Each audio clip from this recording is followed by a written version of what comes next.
I'm here with head coach Paul O'Neill. A midweek sweep over Charleston, 13-2 in game one, and then 3-2 in game two that just ended a comeback. Coach, just your opening thoughts from today's wins. I thought we played well today. I feel like Charleston is a very good team. I do not think their record reflects the talent that they have on their side. We feel very fortunate to win 2 baseball games today. Yeah, let's go to that first game. The runs just kept piling on throughout the first 4 innings, 8 runs through 4 innings. How important was it to maybe start out hot, get the offense rolling quick, and then, take care of it on the mound with Rhett? Well, I think it all started with Rhett James. I mean, it always starts with your starting pitcher establishing, the first inning. And he went through the first inning. He had a clean inning, and it allowed us a chance to go out and score and get in front. And he gave us 5 innings. He gave up a couple runs there late. I probably should have had him out after 4 maybe. But his pitch count was low.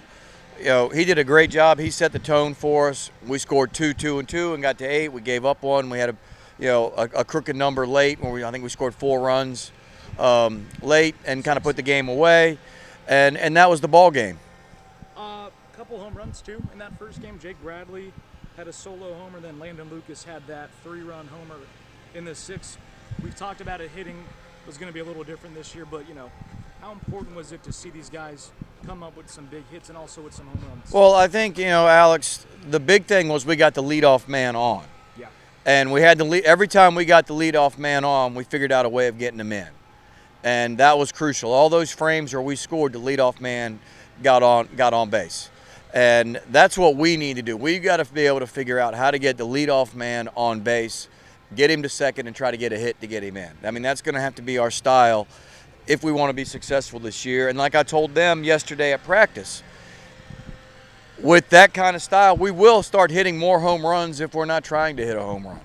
And just trying to, play a different style than we have in the past, But that doesn't mean we're a bad team. It just means we have different personnel. That's all it is.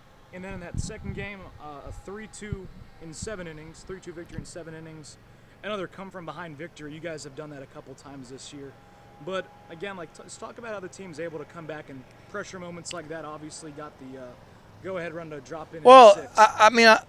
What I felt like in the second game was they were playing on their side. Charleston had a ton of energy. Yeah. They were playing with a purpose. They were playing with a sense of urgency, and we had to equal their sense of urgency. We had to equal their energy, or we would have got mollywopped in that game. I thought on both sides there were some very good defensive plays that were made on both sides in that game. I mean, some incredible plays that, if you could see it on the video, there were some incredible catches that were made in that baseball game. Getting Harry out there in the first, I thought he did fine. The second, he had a little stumble right there and gave up a couple of runs. I thought Landon Lucas came in. He gave us 2 frames of zeros.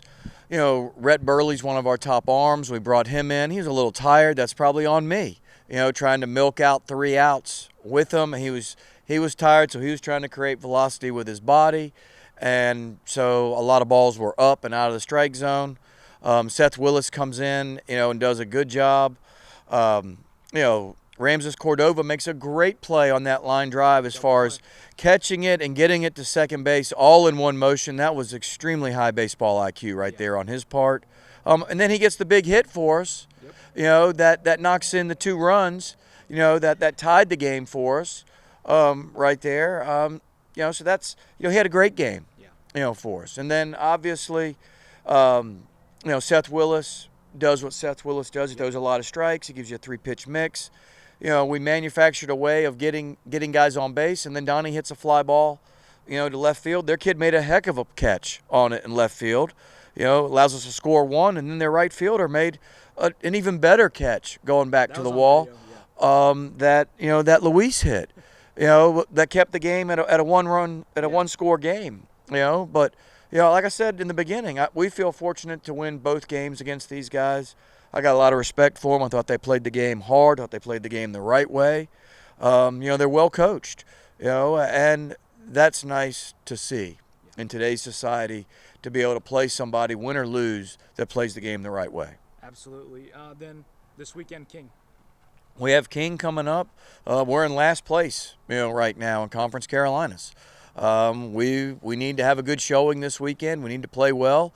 We need to get back in the conference standings, because currently right now we're in last, and we get to come right back here and play here, and hopefully we'll show up and we'll play some good baseball. All right, works for me. Thank you, Coach. Thank you.